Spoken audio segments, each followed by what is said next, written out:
आइए पढ़ते हैं हम लोग सिटिंग अरेंजमेंट। इससे पहले भी पढ़ चुके हैं सिटिंग अरेंजमेंट में रेखीय क्रम व्यवस्था, और आज पढ़ेंगे वृत्तीय क्रम व्यवस्था यानी वृत्ताकार। तो आइए क्वेश्चन देखते हैं। क्वेश्चन दिया है कि A B C D E F और जी और एच एक वृत्ताकार घेरे में केंद्र की ओर मुंह करके बैठे हैं। कहाँ कैसे बैठे हैं? वृत्ताकार घेरे में केंद्र की तरफ मुंह करके बैठे हैं।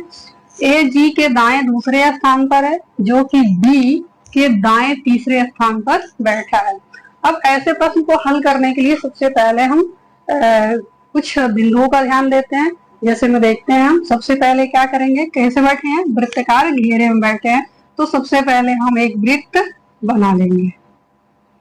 ठीक है, सबसे पहले क्या करेंगे? एक वृत्त बना लेंगे।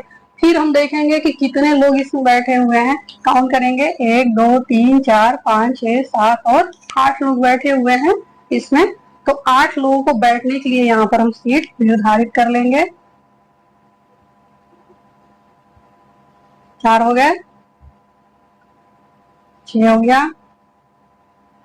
8 हो गया। 8 लोगों के बैठने का हम सीट यहाँ पर निर्धारित कर लिए हैं। अब क्या कह रहा है कि सबका मुंह किधर है? केंद्र की ओर मुंह करके बैठे हैं। सबका मुंह किधर है? केंद्र की तरफ है।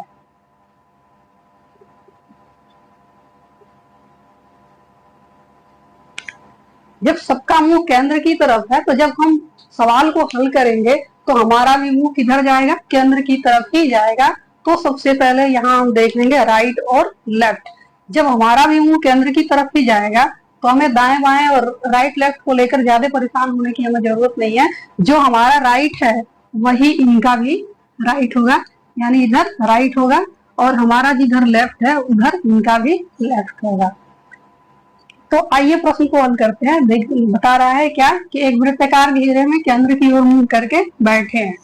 अब देखते हैं, ए जी के दाएं दूसरे स्थान पर है। ए कहां पर है? जी के दाएं दूसरे स्थान पर है। तो सबसे पहले हम किसको बैठाएंगे?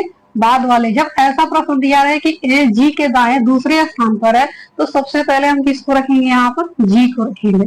जी को आप इसमें से कहीं भी बिठा सकते हैं, सुविधा के लिए हम यहाँ पर जी को बिठा देते हैं। ठीक है, सबसे पहले किसको बिठाएंगे? जी को। अब क्या कह रहा है कि जी के दाएं दूसरे स्थान पर है कौन?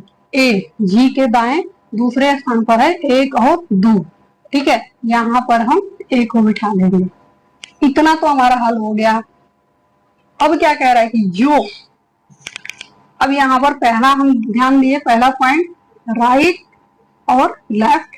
दूसरा पॉइंट हम याद करेंगे कि ये जो शब्द देता है ना, ये हमेशा किसके लिए देता है? ये बाद वाले के लिए देता है। ठीक है, यहाँ जो शब्द जो आया है किसके लिए आया है? ये जी के लिए आया है। ठीक है, जो कि बी के दाएं तीसरे स्थान पर बैठा है। कौन? जी। कहाँ बैठा है? बी के दाएं तीसरे स्थान पर बैठा है। कौन? जी। अब जी को बी के दाहिने तीसरे स्थान पर बैठाना है। 1 2 3, यानी कि हम बी को हम यहाँ रखेंगे। तो बी का दाहिना, हमारा जो दाहिना चलेगा इसका भी यही दाहिना चलेगा। अगर हमें लेफ्ट जाना रहे तो हम इधर लेकर जाएंगे। हमें राइट लेके जाना है, तो बी के दाहिने 1 2 3 तीसरे स्थान पर यहाँ हम बिठा दिए। इतना तक हमारा सवाल सॉल्व हो गया। अब देखते हैं आगे क्या कह रहा है। डी। अब तीसरा प्रश्न, हम तीसरा पॉइंट याद रखेंगे कि हमेशा इसमें से रिलेटेड नेम को ही हम सर्च करेंगे।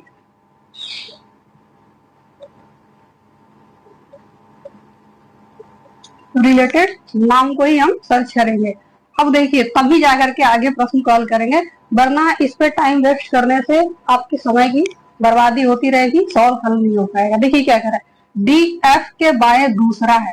अब इसमें देखते हैं कि ना तो यहाँ पर हम डी को रखे हैं, ना ही एफ को रखे हैं। तो इतना हम अभी क्या करेंगे, होल्ड करेंगे और आगे पढ़ेंगे क्या कह रहा है। जो जी और ए के बीच में बैठा है। अब देखते हैं जी और ए दोनों के बीच में कौन बैठा है? जो। हमने बताया जो शब्द किसके लिए है? बाद वाले के लिए। हमेशा किसके लिए है? बाद वाले के लिए। एफ। क्या कह रहा है? जी और ए के बीच में कौन बैठा है? यहाँ पर एफ बैठा है। इसको यहाँ हम रख दिए। बचा क्या हमारा? बी। डी के बाएं दूसरा है, डी कहाँ है, एफ के बाएं दूसरा है, एफ के बाएं, बाएं इधर चलेंगे ना, दूसरा, 1 2, यहाँ पर हम किसको रख देंगे, डी को रख देंगे। इतना हमारा सवाल फाइनल हो गया। अब क्या कह रहा है, सी बी या ई का पड़ोसी नहीं है। अब कह रहा है कि सी बी और ई का पड़ोसी नहीं है। अब देखिए यहाँ है बी, तो यहाँ पर हम सी को भी नहीं रख सकते, यहाँ भी हम सी को नहीं रख सकते। और दूसरे कह रहा है कि ई का भी पड़ोसी नहीं है, तो ई का तो स्थान अभी हमारा निर्धारित ही नहीं है। तो अगर हम ई को यहाँ रखते हैं तो भी अगर सी को यहाँ रखेंगे तो इसका पड़ोसी हो जाएगा, तो इसलिए हम इधर नहीं रखेंगे, यहाँ पर हम किसको रख देंगे, ई को रख देंगे। क्या कह रहा है कि सी बी या ई का पड़ोसी नहीं है, तो यहाँ हम सी को रखेंगे तो बी का पड़ोसी हो जाएगा, यहाँ रखेंगे तो भी बी का पड़ोसी हो जाएगा। अगर हम यहाँ रखते हैं सी को और यहाँ को ई को रखेंगे तो भी ये इसका पड़ोसी हो जा रहा है, ठीक है। तो इसलिए ई को हम यहाँ रख देंगे और अब क्या करेंगे, सी को हम यहाँ बिठा देंगे। तो ये जो सी है ना तो बी का यहाँ पड़ोसी रहा ना ही इसका पड़ोसी रहा। अब हमारा क्या बचा है, 8 में से 7 को हम बिठा लिए, जिसमें से 8वें का यहाँ पर कहीं भी कोई जिक्र नहीं किया है। तो अब क्या बचा है, जो बचा रहेगा उसको हम लिख देंगे। क्या, ए हो गया, B C D E F G हो गया, क्या बचा है आपका एच, एच को भी हम यहाँ रख लेंगे, ठीक है। तो प्रश्न को हल करते समय किसका हम ध्यान रखेंगे, राइट और लेफ्ट। जो हमारा राइट होगा वो भी सवाल को हल करते समय इनका भी राइट होगा, जो हमारा लेफ्ट होगा इनका भी लेफ्ट होगा। जो शब्द हमेशा किसके लिए आता है, जब दो नाम आपस एक पास रहते हैं तो हमेशा बाद वाले के लिए ही आता है, ये याद रखेंगे। तीसरा नंबर हम याद रखेंगे पॉइंट को कि रिलेटेड नाम को ही सर्च करके हमेशा सवाल को हल करने का प्रयास करेंगे। अगर बीच में हम रोक लेंगे, बीच में इसे हम लेकर चलते रहेंगे तो हमारा टाइम वेस्ट होगा और सवाल जल्दी हल नहीं होगा, ठीक है। अब नेक्स्ट देखिए, इस तरह के आपका प्रश्न लेगा 4 5 2, मतलब 1 भी दे सकता है, 4 भी दे सकता है, 5 भी दे सकता है, मतलब परीक्षाओं के ऊपर डिपेंड करता है कि किसमें कितना प्रश्न पूछता है। अब यहाँ पर देता है प्रश्न कि ई के बाएं तीसरे स्थान पर कौन बैठा है। तो इससे पहले जो प्रश्न दिया था उसको दिया रहेगा, आप जब इनकी सिटिंग अरेंजमेंट कर लेंगे उसके बाद ये प्रश्न आसानी से सॉल्व हो जाएंगे। दे रहा है कि ई के बाएं तीसरे स्थान पर कौन बैठा है, ई कहाँ है, ई है यहाँ पर। ई के बाएं, बाएं जाने के लिए हमें इधर जाना है, दाहिने जाने के लिए इधर जाना है। तो ई के बाएं तीसरे स्थान पर कौन बैठा है, 1 2 3, कौन बैठा है यहाँ पर, सी बैठा है।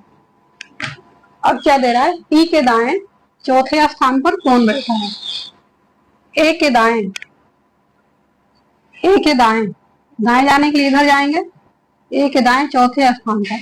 देखिए जब भी चौथे स्थान की बात करें तो सीधे उसके सामने वाले को ही हम रखेंगे। जैसे हम सामने सामने ट्रिक लगाए थे, सीटिंग अरेंजमेंट जब किए थे तो सामने सामने इनके बैठने की व्यवस्था किए थे, तो यहाँ पर हम क्या करेंगे, सीधे सामने वाले को रख देंगे। दाएं बाएं कुछ भी दिया रहा है, अगर जब चौथे की बात करेगा तो सीधे हम सामने वाले को ही रखेंगे। क्या करेंगे यहाँ पे, ए के सीधे सामने वाला कौन है, ई, ए के दाएं कह रहा है, अब यहाँ बाएं भी कहता और चौथे की बात कहता तो भी यही आता, तो ए के ठीक सामने कौन बैठा है, ई।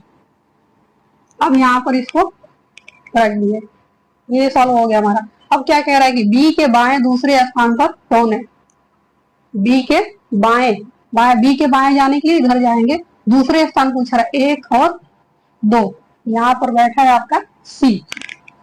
फिर कह रहा है कि बी के बाएं 5वें स्थान पर कौन बैठा है, किसके बाएं, बी के बाएं 5वें स्थान पर, तो इधर जाएंगे हम, 1 2 3 4 5, कौन बैठा है, जी।